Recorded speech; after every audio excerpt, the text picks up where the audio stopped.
क्या आप जानते हैं कि जो इलेक्ट्रॉनिक ब्लड प्रेशर के ऑपरेटर्स आप घर में इस्तेमाल कर रहे हैं ये गलत रीडिंग्स भी दे सकते हैं। और आखिर में ये भी डिस्कस करेंगे कि आपको कैसे पता चले कि कौन सा बीपी ऑपरेटर्स लिया जाए जो सही रीडिंग देता हो। शुरू करते हैं वीडियो।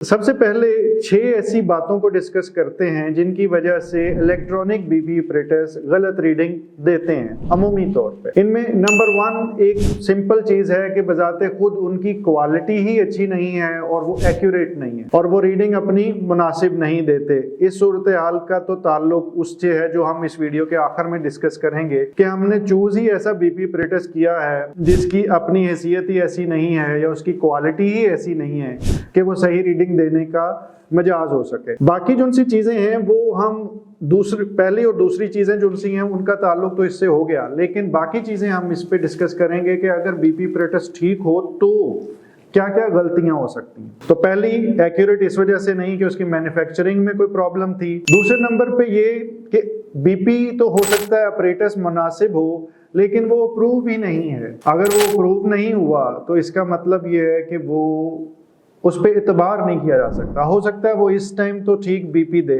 लेकिन हफ्ते 10 दिन या 1 महीने के बाद वो गलत बीपी देना शुरू हो जाए। उससे हम उस पर एतबार करना भी शुरू हो चुके होंगे, लेकिन जब वो गलत बीपी की रीडिंग्स दे रहा होगा तो हम उस वक्त भी वो एतबार उस पर करते रहेंगे और उसके नतीजे में गलत दवाई यहाँ लेंगे या बंद कर देंगे। इसका ताल्लुक भी इसी चीज से है कि आखिर में वो कौन सी लिस्ट है या कौन सा तरीकाकार है जिससे हमें पता चले कि सही बीपी ऑपरेटर्स कौन सा है और वो लिस्ट हमारे सामने और उसमें से चूज करें। वो मैं बाद में डिस्कस करता हूँ। अब इसके साथ मैं तीसरे नंबर पे आ जाता हूँ, वो ये कि गलती क्या होती है, ये गलत होता कैसे है। उसमें है मेथड की गलती कि हम जिस तरीके से बीपी चेक कर रहे हैं वो ही ठीक नहीं है।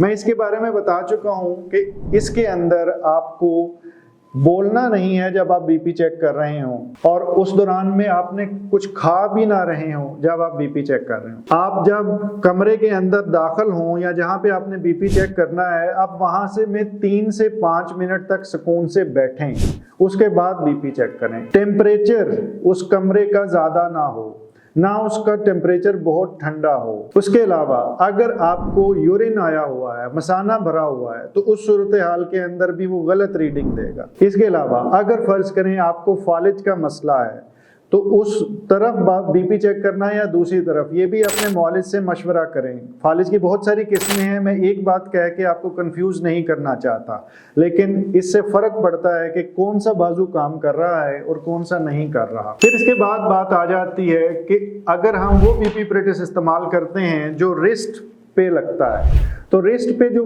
बीपी ऑपरेटर्स लगता है वो अमूमी तौर पे काबिल एतबार नहीं होता। मैंने कहा अमूमी तौर पे बहुत अच्छे बीपी ऑपरेटर्स भी बन रहे हैं और उनकी क्वालिटी। अगर आप ज़हनी और जिस्मानी सेहत के बारे में इल्म, नए तरीका इलाज और नई से नई तहकीक के बारे में जानना चाहते हैं तो इस चैनल को सब्सक्राइब करें, बेल आइकन को क्लिक कर दीजिए।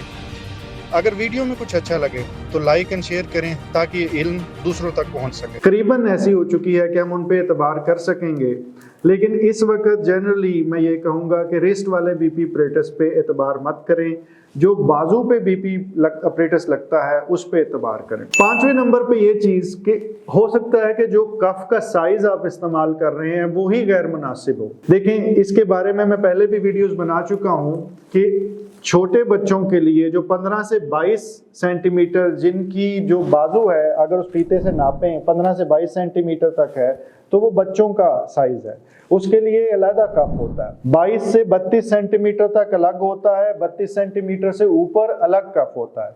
तो अपने कफ जो बीपी ऑपरेटर्स वाला कफ है उसको देखिए, अगर उसके अंदर साइज मेंशन्ड है कि ये यहाँ से यहाँ तक के लिए है तो पहले अपना बाजू मैयर कर लीजिए। अगर आपका बाजू फीते से दरमियान में से मैयर करने से उतना ही आता है तो आप उस रेंज के अंदर, मिसाल के तौर पे आपका बाजू आप चेक करते हैं और वो आ जाता है लेट्स सपोज 22 सेंटीमीटर का, 23 सेंटीमीटर का, तो 22 से 32 सेंटीमीटर के दरमियान में जो आपका साइज है वो आप यूटिलाइज कर सकते हैं। लेकिन अगर आपका बाजू जो सा है वो 34 सेंटीमीटर का आता है तो 32 सेंटीमीटर से बड़े वाला कफ इस्तेमाल कीजिए।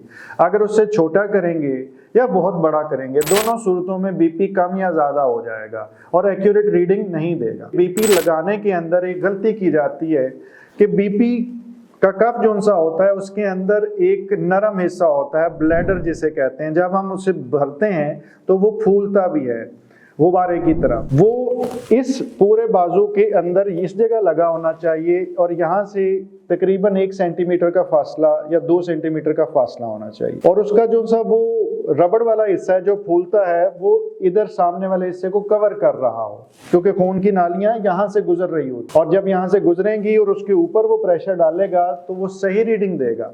लेकिन अगर फर्ज करें कि उसे इस तरह किया जाए कि उसका वो रबड़ वाला हिस्सा कुछ इस तरह आ जाए और जो खाली हिस्सा है वो सामने की तरफ आ जाए तो इसके नतीजे में खराबी होगी। इसका एक आसान तरीका ये है कि जो 2 रबड़ के पाइप्स निकल रहे होते हैं वो इस तरह एल्बो के सामने वाले हिस्से में नजर आए।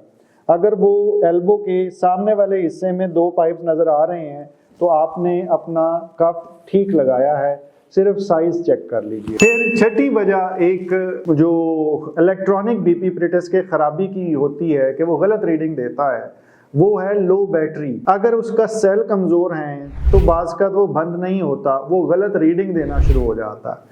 तो अपना बीपी एपरेटस जो है उसकी बैटरी को ठीक रखिए। अब इसको ठीक रखने और मॉनिटरिंग करने के लिए एक मैं तरीकाकार बताऊंगा और फिर मैं एक रेफरेंस बताऊंगा जिसमें आप लिस्ट देख सकते हैं कि आपने कौन सा बीपी एपरेटस लेना है। तरीकाकार ये है कि अपना बीपी एपरेटस लीजिए और मरकरी वाले बीपी एपरेटस से किसी अच्छे बीपी एपरेटस से अपना बीपी चेक करवाएं, उन चीजों का ख्याल रखते हुए जो मैंने पहले बताई हैं, और उसी वक्त अपने इलेक्ट्रॉनिक बीपी एपरेटस से भी बीपी चेक करें। अगर आपका बीपी एपरेटस मरकरी वाले बीपी एपरेटस की तरह की रीडिंग देता है, 10 दर्जे से कम का फर्क है, तो फिर वो ठीक है। लेकिन ऐसा मत करें कि आपने बीपी एक जगह चेक किया मरकरी वाले से और घर जाके आपने अपने इलेक्ट्रॉनिक से चेक किया, ये रेशनल नहीं है। एक ही जगह बैठे हों, 3 से 5 मिनट सुकून किया और उसके बाद बीपी चेक करें इलेक्ट्रॉनिक से भी और मरकरी से, और फिर टैली करें।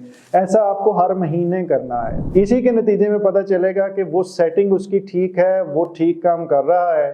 वरना अगर आप घर पे ही करते हैं और आपके पास रेफरेंस के लिए कोई भी और बीपी एपरेटस नहीं है तो हो सकता है वो खामोशी से खराब हो जाए और आपका बीपी का इलाज ही गलत होना शुरू हो जाए। इसके बाद मैं 2 लिस्ट का जिक्र करूंगा। एक स्ट्राइड की लिस्ट है और मैं अपनी टीम से कहूंगा कि वो इसकी डिस्क्रिप्शन में चाहे उसका लिंक भी दे दें।